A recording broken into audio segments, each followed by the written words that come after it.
The Path to Authenticity is brought to you by GIA Miami. Founded by world-class mental health experts, GIA provides advanced care for difficult-to-treat conditions, including anxiety, medication-resistant depression, and obsessive-compulsive disorder.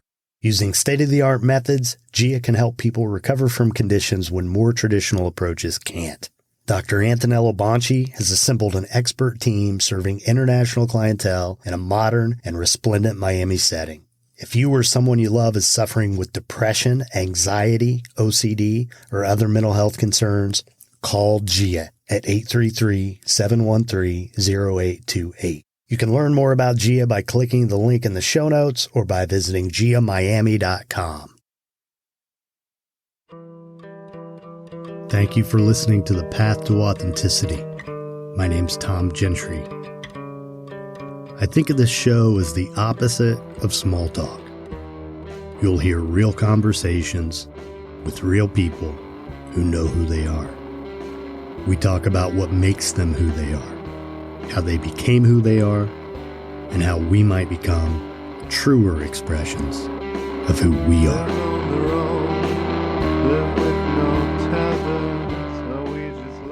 I'm Taylor Crousore, and this is The Path to Authenticity.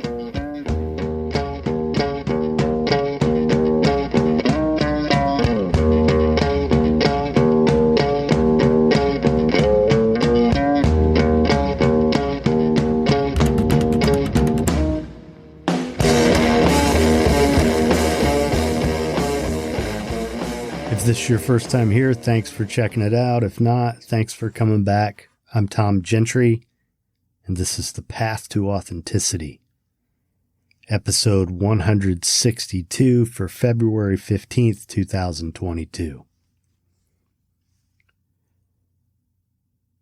For this episode, I wanted to go back and re-release an earlier interview that I did for episode 53 with an actor, writer, comedian Taylor Crousore.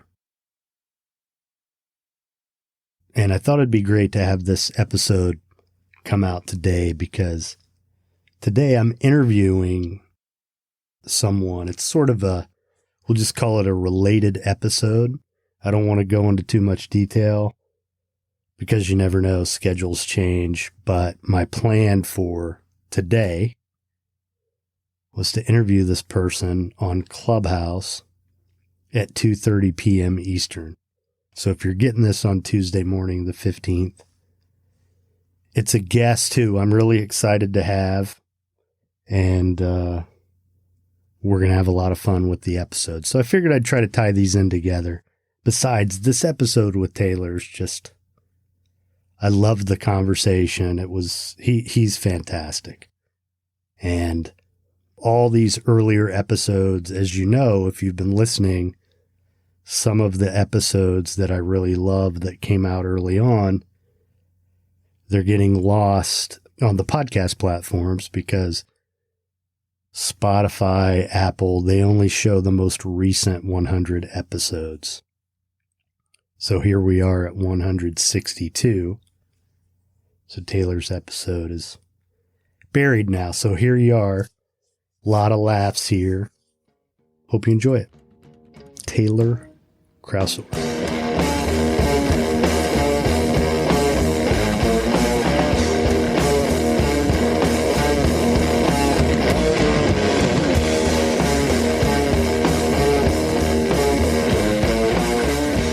Weird times. It is weird times. You know, I always ask the guests, you know, what's a typical day in the life of Taylor Crousore look like, but I'm interested what it's like right now because I'm sure it's nothing like it normally is. Yes and no. I will say this kind of made me depressed the other day because we're now social distancing and quarantining and things like that.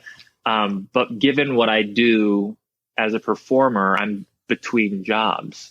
You know, like if I'm in a contract for a show for 3 to 5 months, maybe my next one doesn't start for another month or two. And so I was currently, before all this started happening in the US, this coronavirus, I was between jobs and I was at home.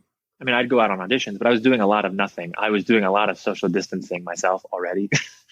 And so I kind of got a little like discouraged when we were staying home and everything, and I'd already gotten all my groceries, and I was like, well, I was already social distancing before we were supposed to. Like, what does that say about me right now? I was like, do I not have a life? Like, what's going on? Of course you do. But typically, I mean, for me, I work nights, typically, when I'm working. So, and I've always been a night person. So for me, I probably don't wake up until honestly, like 11 or noon.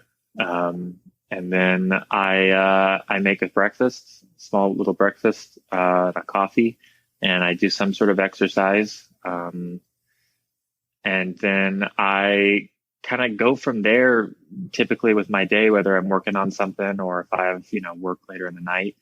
Right now, though, for my own mental clarity, there really isn't a wake up time, bedtime. It's just when I'm tired and when I need to get up. And right now, I typically try and stick to that. So I try right now during all this, like we're staying in, and I get up.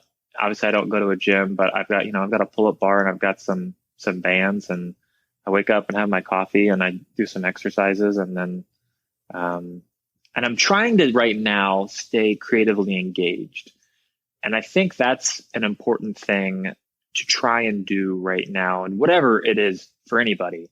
So like right now, I brought my guitar with me because I was in New York. We can talk about that in a minute, but so I try and set aside at least a little bit of time to fiddle on the guitar or draw or play video games, whatever, something that is like an escape for me, but also is creatively stimulating, because I think without structure, sometimes I think a lot of people are feeling that, like not just staying in, but feeling, how do I, it's important to keep your brain juices going,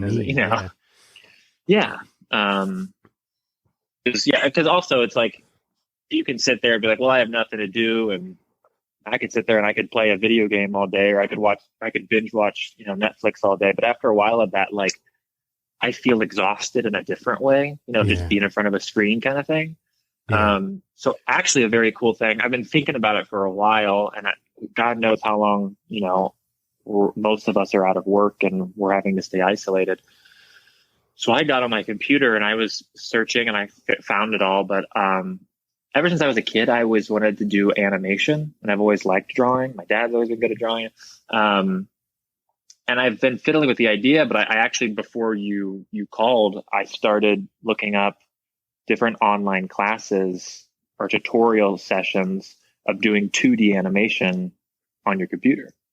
And so that excites me. That's something I've always wanted to do. I'm in this place where I have this weird free time now. Mm-hmm.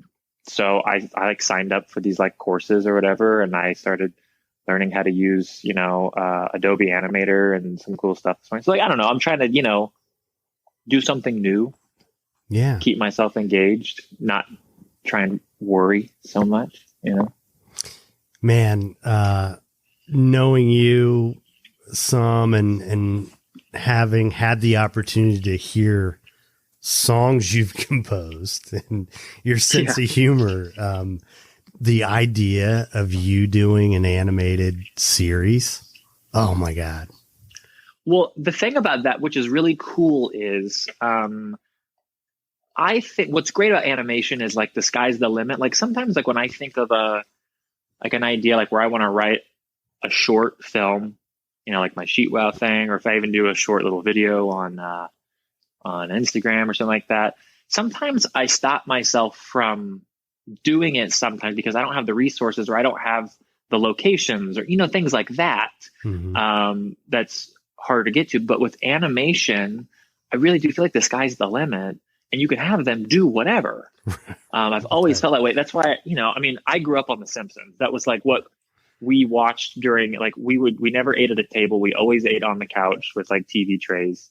And 6 o'clock Fox was 2 hours or hour of The Simpsons. And that's what I watched while I ate dinner every night growing up.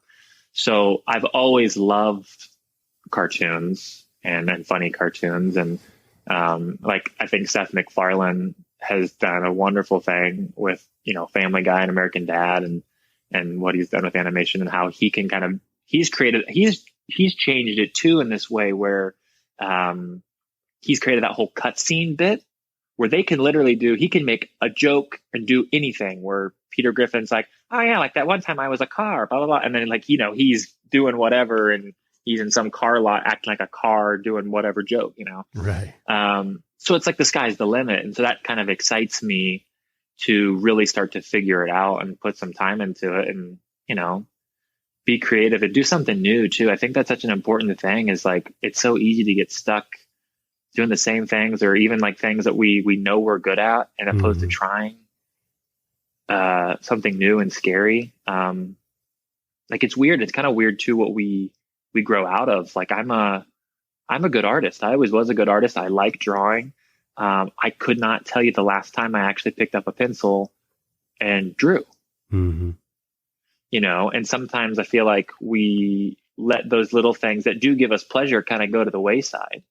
And I think that can also sometimes cause us to like feel creatively blocked or whatnot. And we get so hung up on, I used to draw and I used to be so good at it. And man, I don't know if I could do it anymore. It's like, man, it takes some time or this or that. And you're already like creating these hurdles for yourself before you even attempted. And half of it is, and what I've learned doing what I do, and I think it applies to anyone's profession, any path of life you're in, but the only way you can truly learn is by failing. Right. And I learned that I can give you a million stories in the next 5 minutes of auditions that have gone terrible or, things like that, but you have to learn from it in order to get better. So, I think those are things that we can try and personally work on right now, with this weird time that we don't know what's going on. Why not try something new, even just to distract yourself? Yeah. Because, it's a lot. It's a lot for our brains to even just have to sit and comprehend. Yeah. What's happening. It's an overwhelming experience for sure. Yeah. Yeah. And for me, writing some and doing this podcast, and I've always, visually, I drew when I was little, but I've always occasionally toyed around with collage. Oh, that's cool. But it's not something, I wouldn't call myself a collage artist by any means. Sure. I've never tried to do anything that I would try to sell. And I have a couple things hanging around my place. It's for me, but even when I was a little kid, I would cover one entire wall in my bedroom and then another wall and, just one big collage. Yeah. And, it's like one discipline feeds the others. For me, it's not about what I'm doing with the creativity. It's that I'm nurturing the creativity. Yeah. So I'm sure it's that way for you too. But you mentioned the sheet wow thing. I definitely want to talk about that. Oh yeah. Because that obviously was a big milestone in your career or evolution or however you describe it. But, how'd you become this person? Like, how did this all start? Well, several things. My mom and dad got together in high school, and that happened. So both my parents had me very young, and at a young age, I didn't have like the conventional family, and it's a weird thing even saying that. Like that's something I always aspired to want as a kid, like just parents that are together and like middle America, house, yard, dog kind of thing. Like that's what all my friends had. But then looking back on it, it's so funny. I wouldn't have had it any other way. I wouldn't be who I am without all the experiences I had. Mm-hmm. But I think it kind of starts back to, and I had this realization a couple years ago watching old family videos at my grandparents up in Northern Indiana. But it was when my mom and I were living at her parents' house when I was about 1 or 2. And there's these videos, my grandma would just dress me up. as like she would put like a pillow in my stomach, and all of a sudden I would start acting like, just with the pillow, I would just start acting like some like fat guy being like, I ate too much. Oh, and then immediately would turn that into, oh no, I'm having a baby. And it was kind of amazing that I was watching my mom and my grandma fuel this creativity happening with this like 3-year-old kid. And nurturing me in that way of like, then they would hand me a hat or they would hand me another, but like, and I just started doing these things. I truly believe after watching that video, that's where it all started for me, because then from there on out, it was like, if you look at pictures of it, I was always dressing up. I was always creating weird little characters, things like that. That was like my favorite thing to do whenever we had company over, is I'd go in my room and I'd find whatever weird clothing I could find and put it all together and come out and be some weird character and start trying to entertain people, Awesome. And my mom really supported that. And like, kudos to her for that, because, it was, we grew up, I mean, obviously we were in Kokomo, where you're from too. But my mom at, 18 was like, I don't want to raise my son up in Northern Indiana. And she wanted to get an education. So she busted her ass for 3 or 4 years working crazy jobs, and moved us down to Bloomington, Indiana. And she went to IU, and she kind of just led by example. It's funny. I mean, I think about like, if I didn't have a babysitter, I would sit in the back of, her art history class while I'm playing my Game Boy, things like that. It was like, I had to have a lot of independence at a young age. We had to trust each other. We kind of grew up together. And she fueled this creativity. She always, like, if there was something I wanted to try or something that I wanted to do, she would, within her abilities, be able to do that. Now I think about, now I'm 29 years old. And if I had an 11-year-old, that sounds crazy to me. Yeah. But she did it. And looking back, I never once thought, when I was a kid, when I was young, that I didn't think things were bad. That was our life. And it was good. I didn't know we were on food stamps. I didn't know things were hard. I didn't know she was jumping from job to job. So whatever her poker face was with me was amazing. And it's really helped me. It allowed me to feel this creativity that I use as a profession. But B, it's helped me to just get through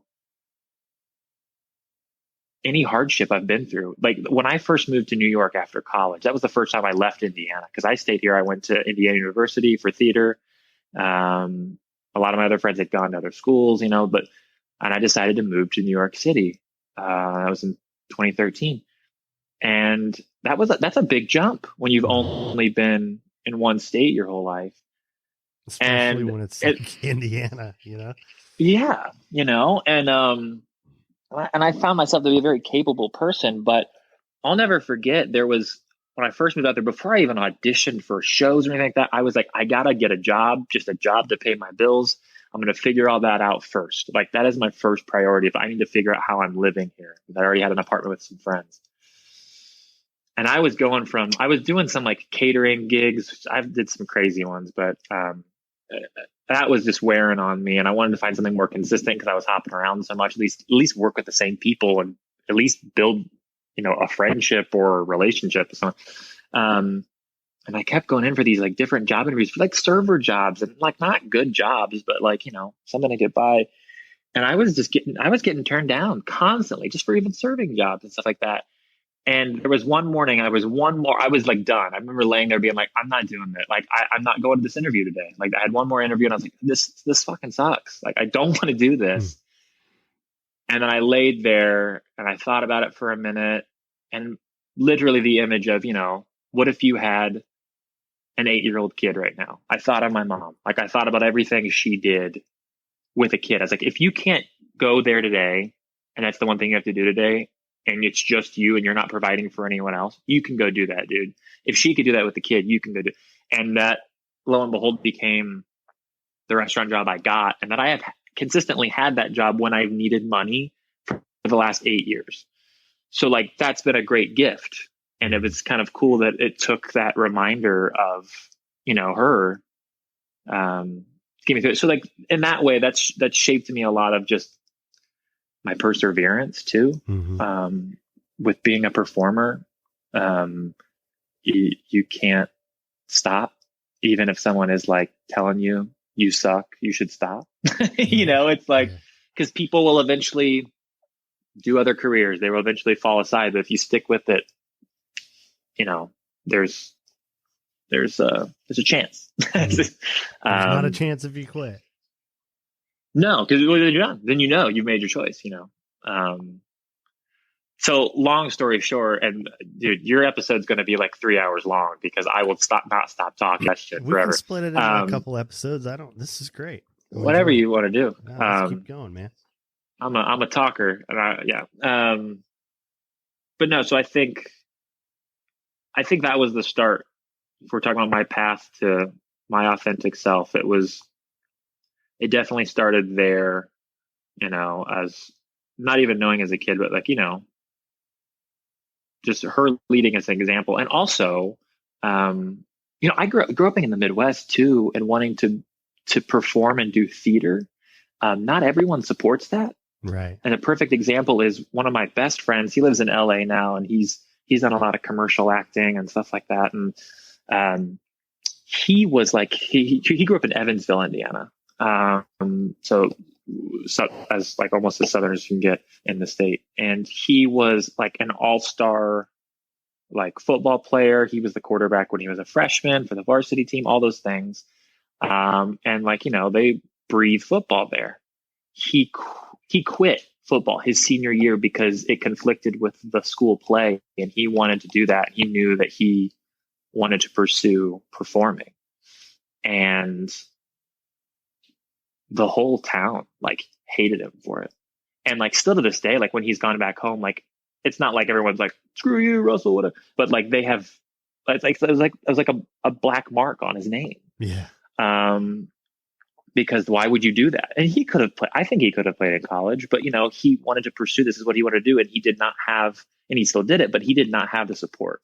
Now, my mom did an amazing thing by moving me to one of the most, probably like, I would say most liberal areas in the state of Indiana. Yeah. In Bloomington, with the college being here. And so by doing that, I kind of weirdly had, before the show Glee came out, I was on the football team and doing the musicals. And I had a football coach who would be like, God damn it, Crousore, do I have to fucking sing and dance these motherfucking plays to you? And he would like yell in your face, but guess who would be the first one standing and applauding at my musical? Right. Coach Dean. You know what I mean? So like I had this weird experience of just this unconditional support. And not everyone has that, Yeah. I'll never forget, he pulled me aside one time, and he was like Napoleon syndrome kind of guy. Like, I mean, you picture like short, like balding. He's probably like 5'2", always has like sunflower seeds he's chewing. It's like he never spit them out. Like, I don't know if he swallowed them, but he's always chewing them. And when he gets angry, I mean, his face is like beet red and he's all up in your face. And one time he's chewing me out about something. I can't remember. He pulls me out of the game. I had like a pass interference call. And he's just pacing, and the pit of your stomach is just like hurting because you don't know what he's going to say to you and whatnot. He's been chewing me out. I'm sitting on the bench, and finally he goes, "Get over here." He's like, I fucking love you, right? And I was like, what? Yes? No? Like, I don't know. Like, he just like eviscerated me, but like, right. But he supported me, So, but it's having that support at an early age too. And my dad is the same for that. It's like, anytime I would, write a silly song when I was a kid or perform something, like he was like almost like my biggest fan. He would be like I did this thing in middle school. I basically turned it was called KNN, Kids News Network, and it was just to do the morning announcements on Wednesdays as a visual medium for like the mass media class. And every Wednesday morning in homeroom, all your TVs would come on and be like, "Hi, I'm Brian, and this is this week's news for Jackson Creek Middle School." Like, just really bad, whatever. Right. But I saw that as an opportunity when I was an 8th grader. I was like, dude, we could do this and it could be super fun. And the mass media teacher had just quit, and we got a brand new guy who had no clue what he was doing. And so it just became me and my friends taking over this little tiny studio. And we basically made it like our own mini Saturday Night Live. Like, we were doing characters and we were writing crazy stuff. And I took it, and that's still like we put all that on a VHS, and I would take that, and I remember taking it up to my dad's one weekend, and I've never seen someone be more proud, more beaming. He took that tape everywhere we went. Anytime we would visit family, anywhere we would go, he's like, "You guys got to watch this, man." And he would pop in that video and he would show my sketches to family and friends. And that kind of support is also so important because, it allows you to have the confidence. It's not like one of those things of like you tell your kid, like maybe they're not good at something, but you're like, yeah, it's pretty good. I mean, it was like, there was honesty in it too. Like, I feel like my parents would have, if it was something fun I wanted to do, they would absolutely always be like, yes, pursue this. But I would also kind of want to know, like, if I thought that this was a pipe dream to everybody, like, if it ain't in the cards, like, I might want to know that earlier on in some degree. But no, my dad was always just like a huge fan. And that was just like, that kind of support was awesome. Well, and he still does that, right? You know that, right? Oh, totally. Yeah. Oh, absolutely. And you've been nurtured, and it's awesome. Totally. Yeah. But it's funny though too, because it's like this quote that I hold on to all the time: "No one can stop you but yourself. No one can stop you but yourself." And that's actually something I talk about, and this is an important thing in being authentic and figuring out who you are. Is as like successful as I have been with certain things, there's been a lot of struggle too, and it's been like self struggle, and it's important to be able to know like how to get yourself out of that, because there have been many times too where it's not deliberate self-sabotage, but you can get in your head and you can totally kind of like derail yourself from the path a little bit, and be confused as to why that is or what's happening. But it's something I have to constantly remind myself too, is to, keep that like that, my dad's voice in my head in a sense, right. Just like that championing you to do that. Yeah. And, it's for super me, easy. Yeah. As we get older, for me, what I've had to learn how to do is to choose which voices I wanted. Like I don't go to everybody with everything. I mean, I go to the people who I know are going to be in my corner.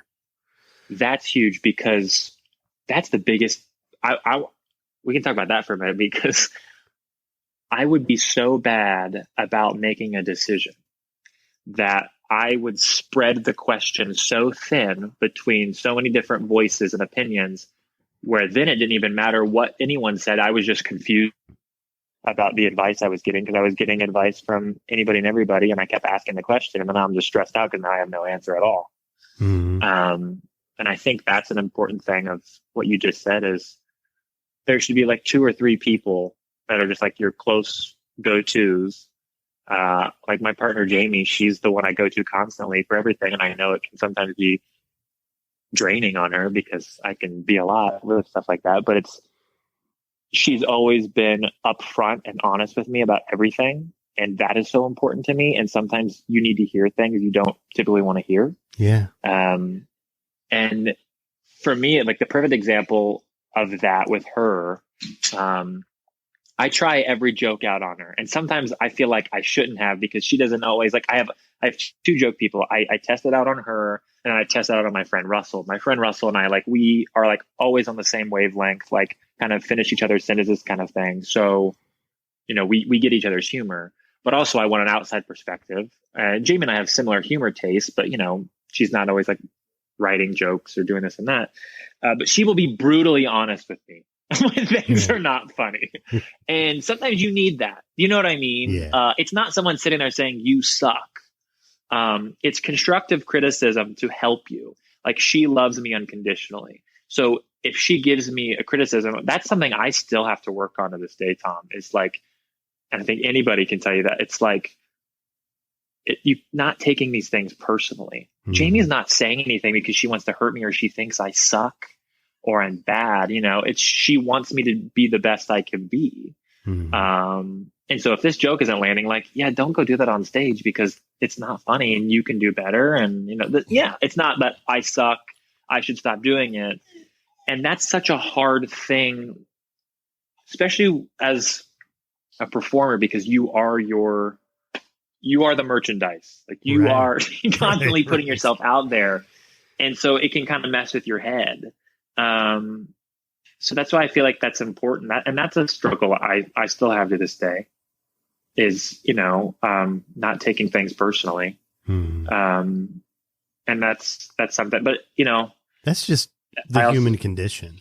And totally. I mean, we all go through that, but, so something that's timely, Sheet Wow.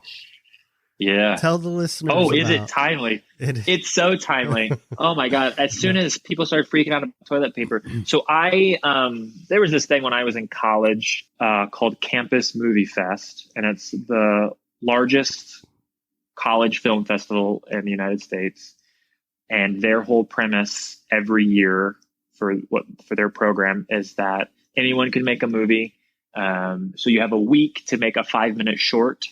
And you get judged on best picture, best comedy, best drama, all these different things. And I've always been drawn to TV medium and film medium. And even though I've done a lot of stage stuff and was in school for musical theater and everything like that. And so a friend of mine, I was in a show that spring, and that film fest was coming up. And I was like, hey man, like they give us the equipment, like they give you a MacBook and a camera. Like, you wanted to make something? He's like, sure. Now I knew we weren't as good as half the other kids that were in the film school who would like edit things and color correct and do sound and audio. And that's what they were being judged on too, So I was like, well, we're funny. We have that. And also I want to play into the medium of what we have. So the first year I did it for Sheet Wow, this is what prompted Sheet Wow. I created a video. I don't know if you've ever seen this one, but it was called Project Birdsong. And the idea was about my friend Matt being in college. And it was a shaky cam mockumentary, 5 minutes of me with the premise of, I think my roommate's a superhero. I found some footage, watch. And it's just ridiculous of where me and all my friends were these archetype characters of like, Matt was the superhero. Our friend Kurt was the sidekick, but was also kind of my sidekick, being like my roadie, helping me out with the camera thing. We had our friend Andrew was the villain. Girl Chloe was like damsel in distress. But it all took place in real life. It was very ridiculous. It was really fun and stupid. And we improvised the whole thing and shot it in a week and storyboarded it, put it together. We got top 16 that year. We didn't get any awards or anything, but we got top 16 at our school. Like, that's pretty cool. So the next year I wanted to do it again, but I had a friend in the film school, my friend Ben, and I said, listen, I have a really funny idea, and you shoot things beautifully. I think we can win this whole damn thing. And so we got together, and the original idea was it was going to be like someone was watching TV and flipping through the stations, and it was going to be a bunch of commercials and TV shows. So it could be like a variety show in 5 minutes. But the first sketch I started writing was I wanted to make an infomercial, and I wanted to be like a Billy Mays, like, hey, have you seen this? It's amazing. And I'm going to yell at you why, like that kind of thing. I'm just like, Jesus Christ. Like, you're like jumping through the TV to sell me this shit. And I was trying to think of a product. And I remember sitting in the library, and I was supposed to be writing a paper, but I'm thinking about this thing. And I was like, God, what's something like what's, contradictory? Like, it's always funny. Like, what's one thing that contradicts the other? And I was like thinking of things and thinking of products. And then it hit me, and I was like, reusable toilet paper. That's fucking disgusting. And then I was like, oh, wait, that's funny. And like sitting there in the library, I went like kind of under my breath, the Sheet Wow, the reusable toilet paper you can use again and again repeatedly. And I started laughing, and I was like, that's hilarious. So I start writing that out. And then once I kept writing it, I realized, oh, this needs to be the whole short. We're not doing the whole like mini TV right. Flipping through the channel thing anymore. This is it. This is very funny. So you can do all the writing before the week of filming, but you have that week to film it, edit it, put it together. And this was the first example in my life of collaborating and what the beauty of collaboration is. Where, you know, opposed to being like, I was the kid in middle school who was like, oh my God, I have Ben and Sam and Bridget and my group, and they suck. You know what, guys, I'll do the poster. I'll take it home. I got it. Don't worry about it. Like I was that kid. So for me to delegate was kind of hard sometimes. But I really trusted my friend Ben, who filmed this and directed with me. And he had his roommate, Marshall, was in the music school, and can just sit there and compose and write music on the fly. And we just had all these great resources to where it was the first time that I was able to like let go and trust in someone else. And we made something beautiful. Like I could not have shot and color corrected and made that sketch look the way it looked, which is important to it, to, you know, the authenticity of it and it being this polished product, even though it's about shit, you know, like it's this, you know, infomercial about, it's like the ShamWow, but it's a poop rag that the joke is they keep using it on everything and there's just shit smearing everywhere. And it's so and gross. There will be a link in the show notes for listeners to watch it. Yeah. But also the important lesson is we just had fun. Like we were just so in it and having fun. And we were just having, I remember I failed a final and I was okay with it because I either had to sit and edit this thing or I had to study for this final I had. And in that moment, it's my senior year of college, I was like, this class, I'll pass it. This is more important to me. You know, we have to figure that out in life sometimes. You get things, you know, your plate can be full and you got to figure out what's important to me. I'm glad I made that choice because we won at IU. We won Best Actor, Best Director, Best Sound, because our friend had composed all the music, and Best Comedy. So when you win Best Comedy, Best Picture, Best Drama, it moves to California to compete nationally. So then that summer after I graduated from college, I was working at a theater in Colorado doing shows, so I couldn't go. But I get a phone call from Ben, and he was in LA, and he's like, "We won Best Comedy nationally, dude." And I was like, "That's crazy!" And so it was just this really beautiful example of collaboration and trusting in other people and what you can create when you collaborate. You know, that's just this huge example I learned from that. And then now, flash forward a year. I've been in New York now for 6 months or so. I moved there in the fall 2013, and it's now spring of 2014. And I kept getting these emails like Cannes Film Festival, Cannes, whatever. But you get so many emails, whether it's like Casper mattresses or, like GNC wants to sell you this. And I'm always swiping and deleting, And I kept getting these and I was like, what the hell is this, dude? I would swipe and delete emails from Cannes Film Festival. I was just deleting them. And then my friend Ben kept texting me and he's like, dude, did you see about the movie? And I was like, what are you talking about? And he's like, we got selected to go to the Cannes Film Festival. And I was like, what? So then I go back and I'm opening my trash file and I was like, holy shit. Oh, we're going to the Cannes Film Festival. Like, that's crazy. And so it was a lot of money though. My mom was amazing. And again, going back to having an amazing support system, she started a quick GoFundMe thing. Because, I was a young, struggling actor in New York City to help with just paying for my flight and stuff to go to France. And she raised like $2,000 just from people she knew who believed in me. And that was really cool. Yeah. That alone was a very cool, that's an amazing gift just to have that support. And so Ben and I went to the Cannes Film Festival and we weren't on the big screen. Where they do the red carpets, where there was a Tommy Lee Jones film that we went to and stuff like that. But we were screened in the short film corner of the main pavilion, and we went and we watched our short. And I learned too, that festival was more about the buying and selling of films. So it was an amazing experience to be in France. I'd never been overseas.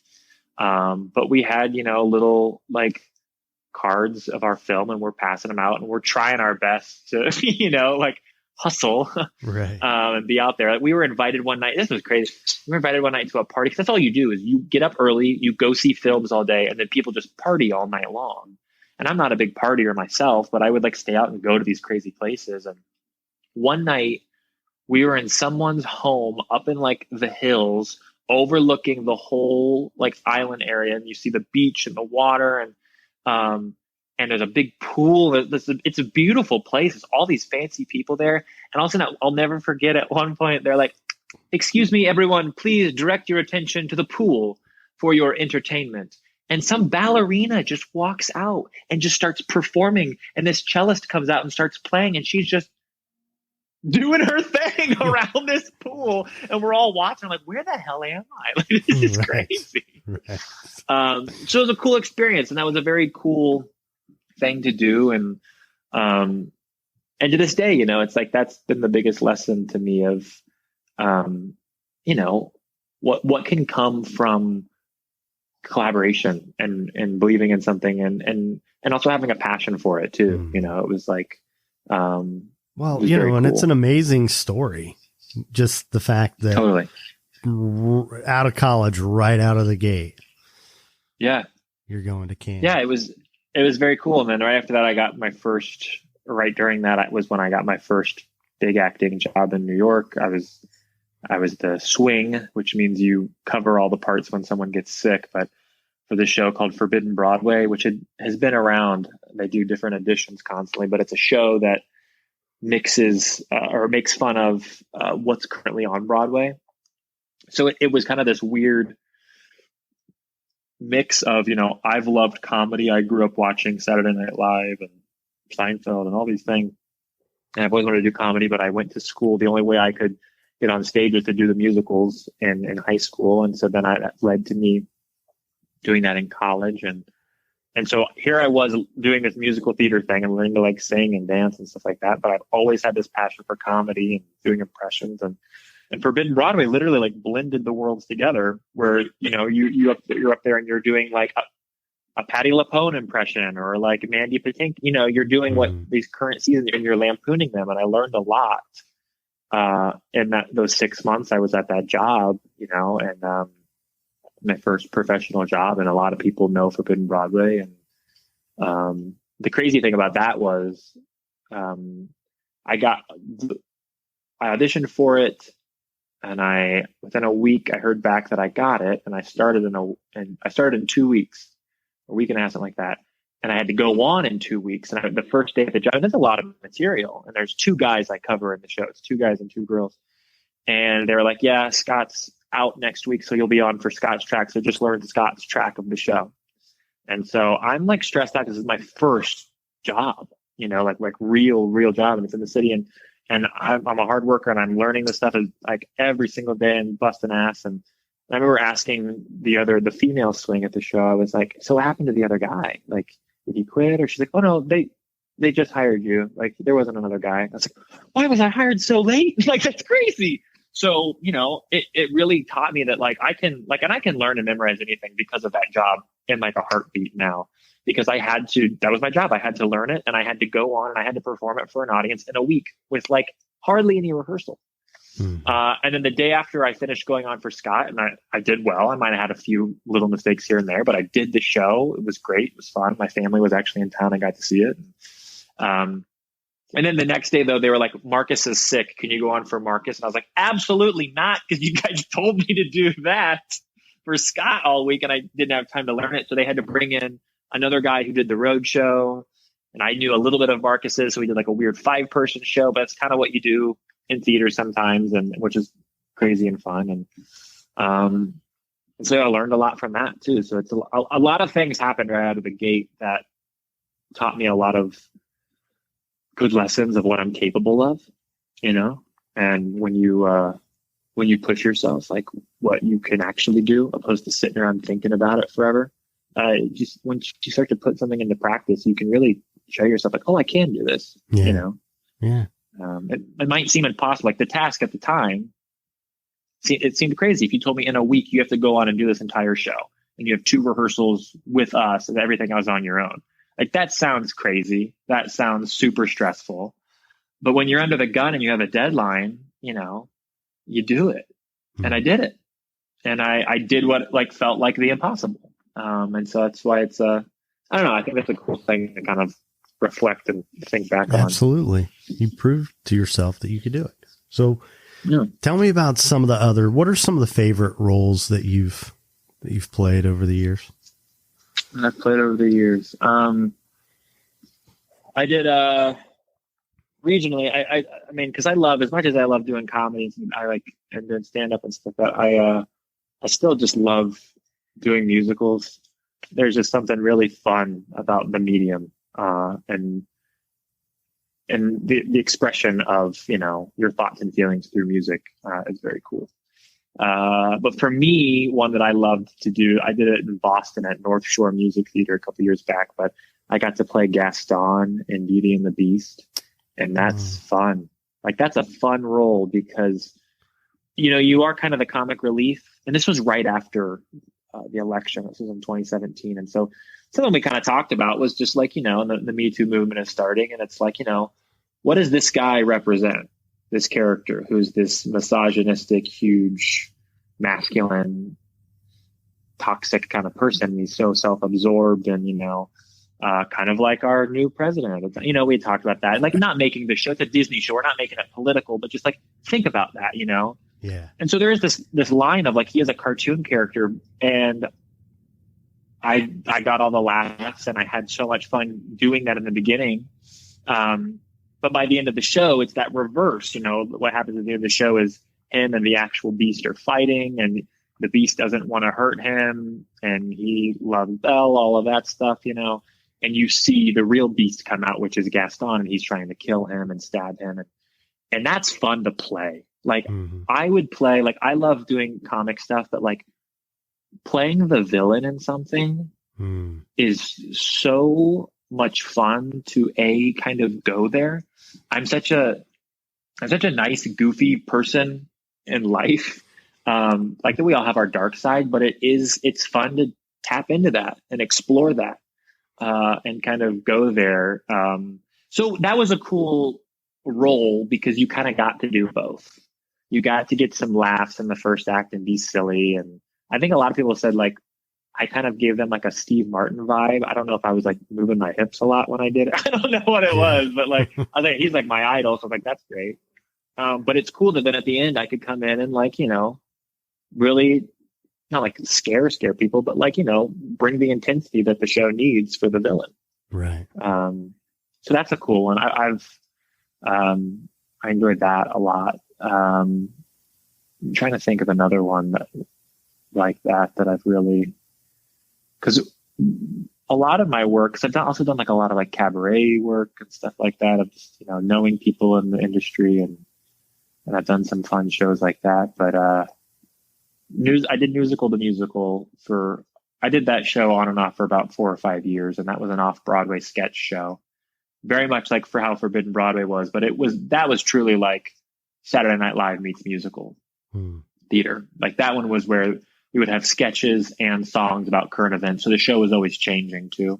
So that was very fun. Some of my nearest and dearest friends are from that, that's how we created the Star Wars show, which we can talk about. It kind of came from that too. Right. But that one was fun, was because that's what doing musical really got me doing stand up. Because you had to do all these impressions for that weren't just, here's musical theater impressions that only musical performers are going to know. It was like, you have to come in with like an Al Gore and a George Bush and a Matthew McConaughey, and like these things you would see on Saturday Night Live. So it's cool. You come in there, you're like, hey, how's it going? I'm Matthew McConaughey, and we're going to talk about the news or whatever, like, it was fun to get to play with that and learn new ones. Like, if a new story would come out and they'd be like, hey, do you do Aziz Ansari? And I was like, no, but I can try. I guess I can try. I don't know. Maybe I should try, And so it was because it was that pressure again of like, here's a deadline. You got to go do it. Like, I knew in a week we were writing a new sketch about someone or something. Like, you better learn that impression so you don't look like an asshole. You know what I mean? Right, like, that's right. like, for me, we do Obama in the show, and some nights, like, that was a show where sometimes if someone was sick, like, we were really good because we knew all the material. We could jump around and help someone else out. Like, my friend Michael was sick. I was good at his impressions that he did too, so I could fill in for him. and he always usually did Obama. But for me, I was like, oh my God, I don't want to do a bad Obama impression. So I really worked on that. And after a while, you just, well, Tom, you figure it out. And that's what we got to do, is we got to just go forward from here. Because when they go low, Tom, we go high. So, it's like, it's figuring out those things. And I learned from that, it wasn't just about the voice, but it's about about the mannerisms. It's about the timing. It's about like, what is it about this person's voice that's intriguing? And it's like, oh, well, I learned early on. I was like, oh, what's funny about, Barack Obama is he's just kind of trailing off. And I think whether you sound exactly like someone, if you can find a mannerism or two and then amplify it, that's your take on it. Like Dana Carvey is like the king of that. Like Dana Carvey's George Walker Bush doesn't really sound like him, but he did this thing where he just exaggerated what he was doing, and it kept on dan, and it's funny. Right. And now here's a take on it. So I think that's a fun way to go about it, of like, what's your take on it? Like what I've developed over with Trump for the years. And I talked with you about this before we started. Like I got very tired of doing Trump because it was so constant all the time. But my whole thing was I didn't even realize I was doing it because I was performing as him on stage so much, but I was starting to make him like more and more like effeminate, almost like a cartoon character, almost like a Looney Tune thing. Like, because at first he was here, he was always here. But then after a while, I kept doing it, and I kind of go here, and then I would do this, and I would talk about this, and it just kind of became. He is such an ass and such a cartoon. Like I really did start making him a full cartoon character. Like facial expressions was like I really just exaggerated the mouth thing. Even if my face doesn't look like him, I exaggerated that. Like the hand movements and making sharp, quick, and the finger pointing, and always having like a few key things to say. Like one of my favorite things to say, I would come out because depending on we got a lot of tourists at that show. So there'd be some nights we would have all 100 seats full. And there'd be some nights, Tom, where it would be 12 people. And you still did that show for 12 people. Like they pay for that, and not everyone too also loved news. It's just like not everyone loves SNL. It's like sometimes we get people that walk out or don't like the show, whatever. So those were the nights where I liked to come out as Trump. And we had a song called, I don't even remember the name of the song. I've actually blocked it out, which is maybe a good thing. But anytime we had a small house, the one that killed every time is I would look at our accompanist, Ed, on the piano. And I'd be like, Ed, look at this audience. What a tremendous audience. Look at you guys. I see like a million and a half. Just tremendous. Look at the size of this crowd. I've never had a larger crowd. And this is going to be the largest crowd in the history of Broadway. Like I just do stuff like that, or like whatever ridiculous things, or like, around the new year, I always like to do a joke, whatever the year was. So like the last year we did the show before it closed, I'd be like, what did I say? It was something about like, because of me, it is now 2020. Okay. That is the highest year in the history of year, like just stupid things that you would do. Right. And mess with the audience or whatnot. And, but the funny thing about talking about him, especially with that show, was we would write a sketch for him. This is like early on, even like before he became the president. But he would do something so ridiculous that sketch within 2 weeks, like we're not SNL. We don't timestamp it. That was that week. That was relevant. And now they move on. Like our stuff stays in a little bit, we would write a really funny sketch. Like we had this really funny song between Trump and Putin called, If You Say You Love Me. And it was this love ballad between the two of them, and they like kiss at the end. It was hilarious. It was a very funny number. I think the chorus was, if you say you love me, we'll have all the world to gain. And there's all these jokes in between. Like it's stupid and fun. But after 3 weeks of that, he had already done something so ridiculous and crazy. The number wasn't relevant anymore. And then it wasn't funny. And then we're trying to write a new sketch. So eventually our writer, Rick Crome, he's an amazing stand-up comedian, had been writing material for musical for years. And he finally wrote a universal song for him about his tweets, to where it was the same number about him tweeting. It's called "I've Got My Finger on the Buttons," meaning like my phone. Right. And so then what the joke would be, I would insert new tweets. I had 3 sections between the choruses, and I'd be like, so whatever happened to that week or whatnot, I could insert the new joke. So that song always stayed current. We no longer had to scramble and be like, this doesn't work anymore. This guy's already, So, you had to kind of come up with that. But after a while, it was exhausting.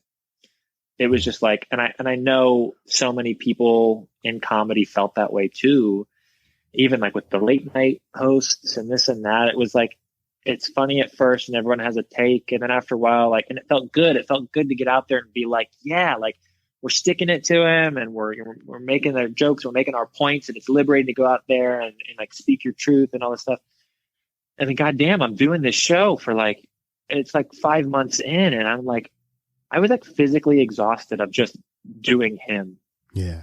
Because he's nonstop, and it is so much. And you saw it too, like in the news cycles, even when I would go out to clubs and do stand up, like if people were doing Trump stuff, it had to have like a really specific take on it in some regards. Cause people are just like, even you just start doing the voice, like, oh, here we go. Cause that's how you are on the news. Yeah. You're like, oh, here we go. Like so different than someone even pulling out like a George W. impression or doing that. You know what I mean? Like that was, it is exhausting. The whole thing is exhausting. Yeah. It's a lot, and so that weirdly had a very interesting toll on me. It was the first time I was doing something like that where I was just like, I don't want to do this anymore. Meaning the impression, not like acting and performing, but I was like, and I knew we couldn't take him out of the show, but it was this thing of like, I was like, I am just exhausted from even jokingly portraying this man as a caricature. So I want to talk about the Star Wars show, but before we get to that, you were talking about how you develop these impressions, and I once had the opportunity to hear you do this sort of working impression of older Eddie Murphy versus younger Eddie Murphy. So can you do a little bit of that? With him, it was one day I was like, I started laughing, like it was a genuine laugh. Like, I was laughing about something, and someone's like, dude, you sound like Eddie Murphy. And so then I kind of started exaggerating the laugh, like just doing that or whatever. But I think I was trying to write a bit about him writing. It was like a commercial for like Viagra, but instead of calling it Viagra, he's like, hi, I'm Eddie Murphy, and these are my big dick pills, or something like ridiculous. It was just like him, because he was always so dirty and raunchy.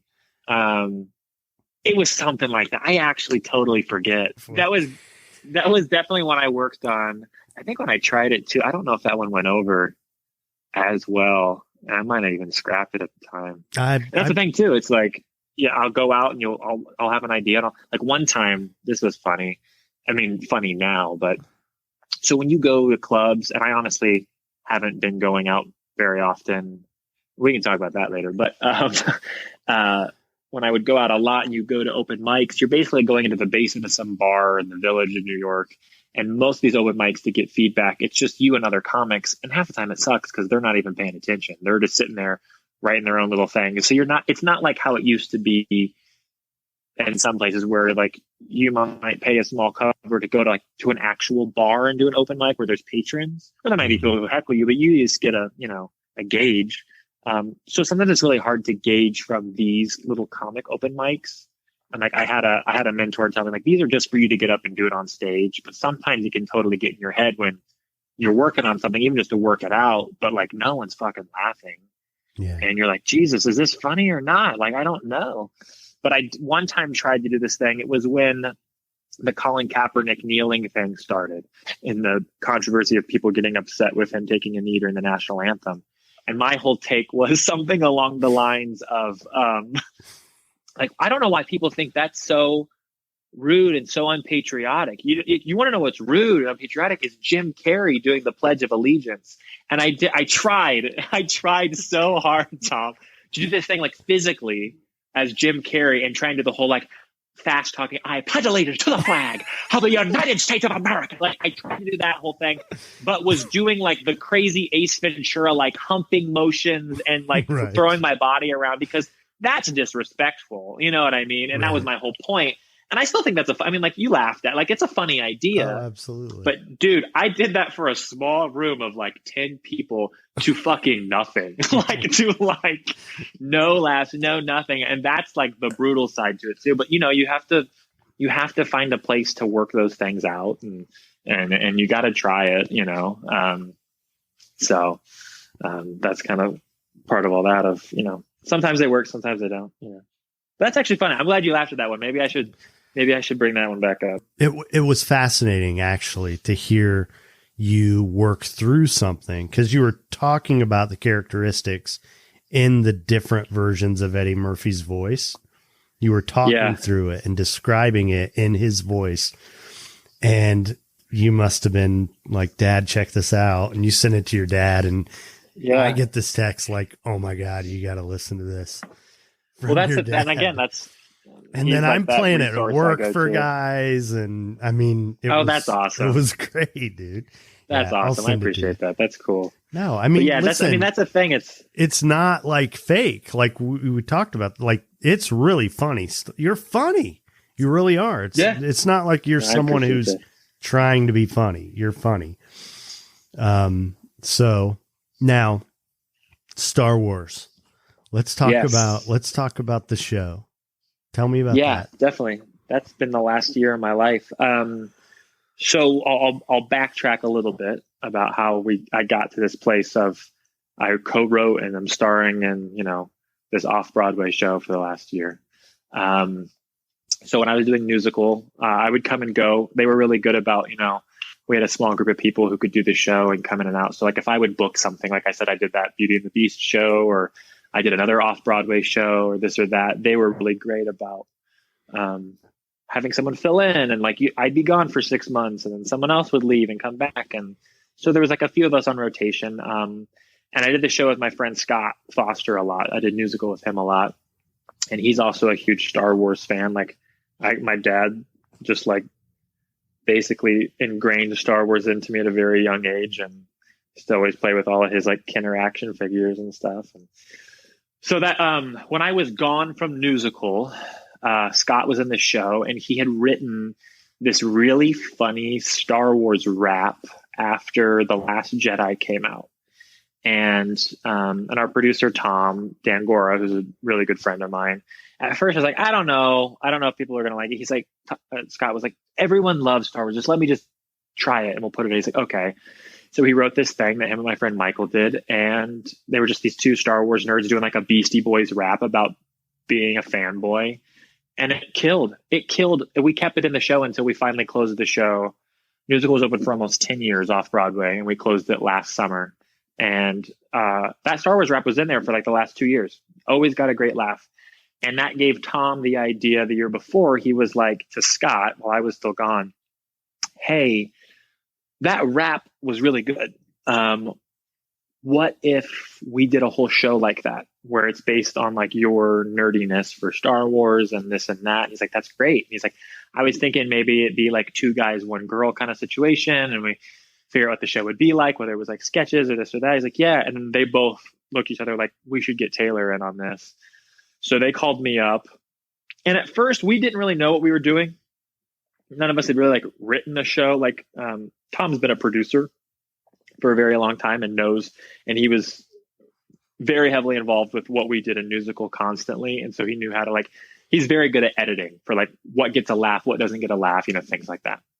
And so we kind of just wrote, it wasn't even a musical. We just kind of started writing these like Star Wars sketches and these weird ideas, but we kept being like, oh, it'd be a funny song. Cause we all have musical background. Like, it'd be a funny song. And we'd kind of like leave those for blank areas. And then we finally decided after like several months of getting together and writing, like we should write a musical. Like that's what we all do. Like it'd be really funny. And so it kind of just became this, it morphed into this thing. It's very meta. It's like, it's a show within a show. It's happening in front of you. We're very aware of what we're doing. And it's basically these 2 guys that are trying to put on this Star Wars show that they wrote together, because they tried to do it at Comic-Con, but they got banned from Comic-Con for an incident that happened. And so now they're here off Broadway, and they needed a girl for the show. And this girl who just graduated from college, just got in the show, She has her own agenda because we kind of had to write like, what's going on? We can't just do sketches for an hour and be like, is there a story? Like, what the hell's happening? We wanted it to be engaging. And so we created this loose storyline that got stronger and stronger, where basically it was like, we need to figure out a reason why she hates Star Wars. We love it. We have to teach her, like, she's almost like the audience experience, like, over the next hour and 15 minutes, like, we need to teach her why Star Wars is the greatest thing that ever happened in the galaxy, much, much better than Star Trek. And we're like, that should be the title of the show. And so that became the title. We made it so literal. It was called A Musical About Star Wars, or Why Star Wars is the Greatest Thing that Ever Happened in the Galaxy. Much, much, that's on all the posters. Right. So it just became this thing, and but we just kept working at it. For a second, though, how many guys do you know who've had that conversation with a girlfriend? I mean, I've heard women or young women like make fun of their boyfriends about how nerdy they were about Star Wars, and how they have these long conversations where the guy would try to convince them how awesome it was, and they just weren't into it. You know? Oh, totally. So yeah, it's pretty very universal sort of aspect of fandom, you know? Yeah. And what was great about it was, you know, it's like we kind of wrote caricature versions of ourselves, and the role of Emily was basically based on Tom, you know, being this like political driven, because he's been in politics for years, and, you know, he's campaigned for Hillary Clinton on every race she's been in, you know, things like that. So like that became the driving force for that character. And like politically, reasons, like her whole thing is like Star Wars is misogynistic and sexist, and you know that there's only 3 female characters with lines besides Princess Leia, and this like true things that we would look up and find, you know, to balance it. And then they come together at the end because, you know, Star Wars is progressive, and they have made these changes, just like our society is progressive. And like, so we made it, there is a little bit of like where we are in the world now, which I think you don't expect, because it is so stupid, over the top, you know, absurd humor, and we're very aware, but also there is a cool message at the end of the day. Like one of the songs we sing at the end is called "Be the Change That You Wish to Be in the Galaxy." And it's full of jokes, but like, it's a cool song and it's a cool message. And I think that's what's been so cool about the show is, you know, we did it very unconventionally. Like, I know a lot of people who work on their shows for years, they keep having readings, but like Tom knew that we were closing Musical last year in the summer. And this was literally a year ago from right now was when we were first in preview performances. And he was like, here's the thing, we have this theater space and we have like 4 nights a week. We can do this right now and just try it. Like, let's just try it. So we did a quick reading. The reading was so long and awful, but we found out what to cut and what to do. And we put it on its feet and heard what got laughs, what didn't. And again, going back to what I was talking about my partner, Jamie, earlier, I was like I try every joke on her, and she's brutally honest with me, and I love her and hate her for it. But it's like, for her, she had heard every incarnation of the show at that point. And when she finally came and saw like the most finished product of like when we had cut most stuff, and it was a really good house. And afterwards she was like, it's really funny. It's really fun. And she's someone who doesn't care for Star Wars. She knows, but she doesn't really care for it. She's not like a huge fan, but she loves theater, and we have plenty of theater jokes in there, and stuff like that too. And so to get that kind of feedback, I was like, oh shit, this works. Like, this is cool. Like, you know, like, and that's the thing. It might not be everyone's cup of tea. It is very like, this would be like, if this were a film, it would definitely be like some cult classic indie film. You know, that's why we're off Broadway, and we're very aware of that and stuff. But like, we literally perform in a church basement theater, which is perfect for the show. And it's called St. Luke's, which is hilarious that it's called that. And we reference that, you know. But it's what's also been really cool about it too is, and I have to put things in perspective for myself, and anyone should do this. Anyone should take a time, and whatever it is they do, because we can all get so discouraged about the world, about ourselves, about like not getting that promotion, like whatever happens to you in your life. It's so easy to beat ourselves up, and I do it constantly. I'm aware, and I'm always working on it, but like, we have had people in the last several months who keep coming back to the show. We literally have a few, and we might not have a lot, but we have a few, like A Musical About Star Wars diehard fans, and they'll sit in the front row. They'll dress up I kid you not, and whatever their Star Wars. One girl, she makes like Star Wars like Lego lightsaber earrings and stuff, and she's like sells them on Etsy, and she loves the show and has the album, and she comes constantly, and she sits in the front and sings along.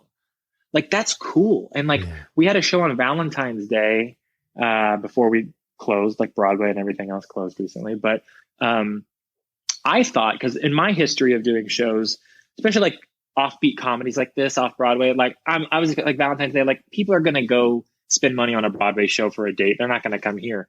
Dude, we were full, sold out on Valentine's Day. So when we went out, and it was like as if we had like a laugh track or like an applause sign, like they were eating up that night. It was amazing, an amazing experience, an amazing show. And I had the thought afterwards that was very cool and very humbling. I was like, these people are going to remember tonight. Like, it's Valentine's Day. Like, you go out and you want to make you want to make that night special for someone. So like, these people chose to come here to our show tonight because they share a bond over this shared experience of Star Wars. They heard about this show. They probably went and had dinner, and they wanted to have this shared experience with everyone tonight. And it was an awesome experience. And now they will have that. And so for me, that was one of the first times that kind of hit me of, no, like, we might not be selling out constantly. We might not be like making a shit ton of money or this or that. But the fact that we have even these few people that love this show, come and sing along, come back, laughed, like tell us after the show, like sometimes they wait around and we're like, that was so much fun. Like, I've never seen anything like this. Or like, I've never seen someone, relate to me in that way of like, I am that character, That's cool. Well, and you're making people's lives better. Yeah. That's what's happening in that moment. And this ties into one of the main reasons why I wanted to do a podcast like this, is because I guess I've been through enough in life to know and to see that when we're doing what we're really meant to do, it has the power to make the world a better place. It's true. And you are clearly doing with your life you are tailored. There's nothing else that you could do, really. I mean, it just wouldn't add up in my mind if you did anything other than, based on what I've seen and what I know, and just haven't had the opportunity to talk to you. And it's obvious this is what you're supposed to be doing. Totally. And you're thriving and enhancing people's lives. It's awesome. No, it's very cool. And it's funny because, like I said, even it's so funny how easily we can get in our own way. Like that quote I was saying, like, you're the only one who can kind of stop yourself. But it's like, that's also something I've struggled with. And I think that's part of this learning process I'm in right now, with like, even just having this conversation with you right now. It's how I've always been like, I'm always like, I don't want to brag, or like, oh, I don't want to post these pictures because I don't want to like, I don't like to like I put myself out there and I perform and stuff like that. But I know a lot of people, especially a lot of performers, who are like, tag me on this, like social media, this, like, like things like that. Right. That I'm like, oh God, and I don't want to be like that. And that's something I have struggled with since I was a kid, was comparing myself. And that's one thing I struggle with constantly, whether it's like, this is the one thing that you can't do. And I'm better, but like, I'd be like, God damn it. When Bill Hader was 29, he was already doing this. Like, dude, shut up. Don't say that. Right. Like that's a no-no. Like, don't, or also, like, don't sit there and say like, oh, I'm not going to post this video because I don't want to look like, Joe Schmo who made this really bad video. And like, but that's not you.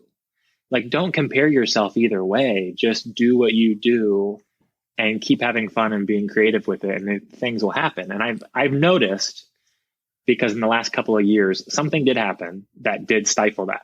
And I haven't fully recovered from it. Like, I've been doing things, but it's like, that's something I'm still struggling with. And that's part of my path to authenticity that I'm learning constantly, is like, how do we get past those mental hurdles that we create for ourselves? Like, you would sit here and even just talking to you, and like everything that I have said that I've done in a short amount of time or accomplished, like, I will still sometimes put a hurdle up in front of myself for no reason. Well, and I think one of the other things we do that I find myself doing, I always look at what I haven't done. Yeah. Oh, that's been me lately a lot. Yeah. And we have to be sometimes intentional about, like, cut that out. Like, think of all the things you have done. Right. And how is that helpful at this point? Unless you're actively doing something about it, then you're not sitting there. Like, if I'm just sitting there saying, like, God, I really need to be doing stand-up. One of these days, I'm not doing it anymore. Then go fucking do it. Like, you sit there and you keep talking about, like, should have done that 5 years ago. Like, oh, I should have picked up the banjo. Like, then you should have done it. Like, just stop thinking about it. And I'm so good at, like, putting it in, but it's the act of doing it. You know, exercise for me has been a really great gift and tool in teaching me those kinds of attainable goal skills. Like, I played sports growing up, but it wasn't until, like, I was in New York that I really started exercising a lot more for my physical and mental health. And it is part of this profession of, like, yeah, I got hired to be Gaston because, you know, I had put on some weight and gotten a little bigger, you know, at the time. And there's part of that aesthetic, that visual aesthetic, obviously with performing. But there's a really cool thing with exercise that's very cool because it's a visual goal along with a feeling. Like, because of the endorphins you release when you exercise, and you immediately will feel good. Or you might not feel great, but, like, you'll feel better. Like, if you haven't run in so long, you're like, oh my God, my chest. And, like, but these endorphins are still released. And you're like, God, I'm glad I did that. Like, why have I been putting that off? Or to make goals for yourself of, like, hey, I want to bench press this or that. Or, like, you will physically, if you put in the work, and I will still go to the gym on days when I'm like, or like even during this quarantine, I'm like, I don't want to do anything today. Like, I just want to watch TV. I was like, I'm going to go do like 50 push-ups, right? Like, in between commercials or whatever. Just do it. Like, just do it. I make myself go do that. I'm always glad I did it afterwards. And when you put in the time for something, even when you don't want to do it, you will see the results. Mm-hmm. And I've translated that for a lot of things of, like, that's within Taylor, you need to go to open mics like you do go to the gym. Like, there are days when you don't want to go do an open mic, or you don't want to go to the gym, but you still go in. You got to put in the work. And I think then 6 months later, when you see that, like, hey, my stage presence has gotten a lot better when I tell this joke, or hey, like, I actually have some abs when I look in the mirror, like, you see it, you feel it. So that for me, especially during this self-quarantine, I've been really trying to focus on that, of not like being like, you have to do this, like, you know, like this pressure, but of just exercise is important, you know, being mentally creative is important, you know, don't judge yourself, just do the things you want to do. But, like, you don't need to beat yourself up about so it. That about what this kind of done. ties into how I try to close these episodes with, you know, if there was a time in your life when you most needed to hear something like this, when was it, and what was it? I don't know, like, the exact day, moment, time, but when I was a teenager, I would go back and I would tell myself, I would, like, and if I didn't listen, I would then shake my kid version self to listen to me. But I'd be like, don't care about what people think. I used to get so wrapped up in that, and it's translated into my adult life to where that is the hurdle. That's the hurdle I've been talking to you about, of where, like, when I was even a kid, I would be like, oh, but would I want to do that joke in front of my grandparents, or would this person think I'm funny, or would this, like, and that's such a hard thing when you're 13, 14 years old and you're going through puberty and you're going from middle school to high school, and there is like, all of that stuff is like, that's part of being a teenager and growing up, and it's awkward. But I was, like, really allowing that to go into what I like to do. I know you're constantly being judged, but, like, if I could just stress that more to the younger version of myself, to not care what other people think about who you are, about your truth, about what it is that you do, I think that would help me a lot. Yeah. I would appreciate that too, because there's been, you know, it's been, yeah. You know, that's what I would say. Yeah. I'm not the easiest guy to make laugh. You know, I mean, I'm someone who sometimes I criticize myself for not laughing out loud enough, but I swear to you, even as I'm sitting here listening to you, I'm thinking of, when you mentioned would I want my grandparents to hear this joke or whatever. Yeah. There was a song that I heard you sing in front of your grandmother that I still, you know what song I'm talking about? No. The butt sex song. The butt sex song. Oh, I did that in front of her? You did. Oh my God. Yeah, it was like an R&B. It was very like Andy Samberg, but it was like, oh God, yeah, that song, it was like, oh, butt sex is the only thing on my mind. Yeah. I sang that in front of her. I can't believe I did that. You did. That's funny. That's a funny situation. Yeah, that was, but it just goes to show you've had the right kind of support. Absolutely. You've been accepted always. Yeah. So, and that's a gift. Like not everybody, it's not always safe for us to be who we are. Not for everybody. No. And what I do day to day, dealing with a lot of young guys who have addiction issues. Yeah. A lot of times that's a big part of it. Like, they kind of teach themselves to protect themselves by not really being who they are. And then you get way off course in life. And, the healing is always the path back to yourself, Absolutely. Which is another 100%. reason why I wanted to, to have this be about that, because it's a issue that everyone deals with on some level. Oh, I know. That's something I've learned from you. I've learned from my dad. It's very real. Well, this has been great. And part of me is tempted to ask you to like take us out with maybe a couple impressions or something, like your favorites. What are your favorites? How favorite ones. Say goodbye and sometimes you always got to bring George W. back because, folks, I know we're in crazy times, but I just got to say, how do you like me now? Okay, folks, I'm serious. How y'all like me now, huh? It's getting pretty crazy out there. And I got to tell you, folks, things are getting pretty crazy in Europe. But did you know this? Did you know the French, they don't even have a word for entrepreneur? It's crazy. I don't know if that's crazy. I don't know. I always like doing that one. Like I said, we can go back. I would gladly hear a George W. Bush impression. No one wants to hear a Trump impression all the time anymore. Yeah. Like, let's bring or Bill, I would love to hear what Bill has to say about this pandemic. It's like, bring them all back. Right. I think actually, Tom, the best voice to sign off on, because he's easy and he's breezy. And I think Matthew McConaughey is the best way. And we should end this whole experience, Tom, because when you think about it, it's mind-blowing that you could be taking a walk in the woods and you're looking up and you see a little leaf and it's just blowing in the wind. The blowing and blowing and saying a little whisper to it, a little song. It says, hey man, this is the path to authenticity. Then you beat your chest a little bit and you walk on out of that forest a new man. It's beautiful. It's a beautiful ending to a beautiful podcast. All right. All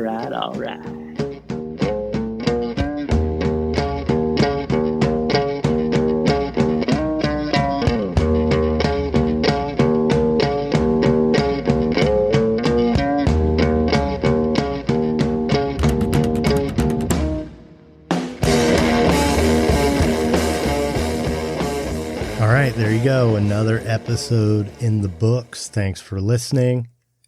You can learn more about the show and this episode's guest at thepathtooauthenticity.com. If you enjoyed this episode, please share it with someone. Leave us a review on Apple Podcasts or wherever you listen. Every little bit helps. I want to thank the band Punk Rock Opera, whose music you hear throughout the show. Their songs are used with permission from the artist and under a Creative Commons license. If you're so inclined, check out the Patreon community. As soon as I do these interviews, I upload them to Patreon, where the content is only available to patrons. And for just a couple bucks a month, I usually post audio content, their exclusive audio content, probably 8 times a month, if not more. And as these new episodes are released, as soon as they're done, they're available to patrons. So sometimes that might be 2 weeks before an episode is released, or even longer. Usually it's a few days. Anyway, if you want to support the show, that's a great way to do it. So thanks again for investing your time. It's a big deal to me. Thank you for supporting me and supporting the show. I hope you keep coming back. Be nice. That's our story. I hope you enjoyed the punk rock opera.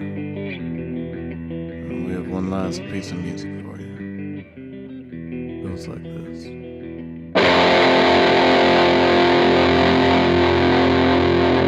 Okay, go.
Generation, self-made bands.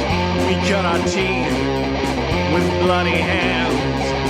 The rage has instilled in us. Can feed a crowd, give them a rush.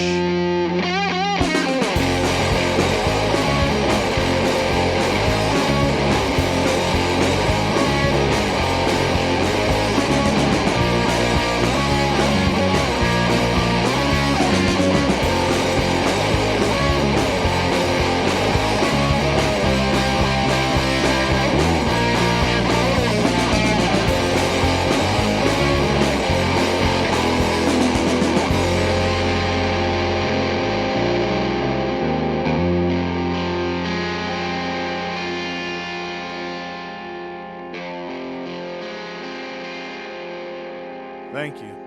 And good night.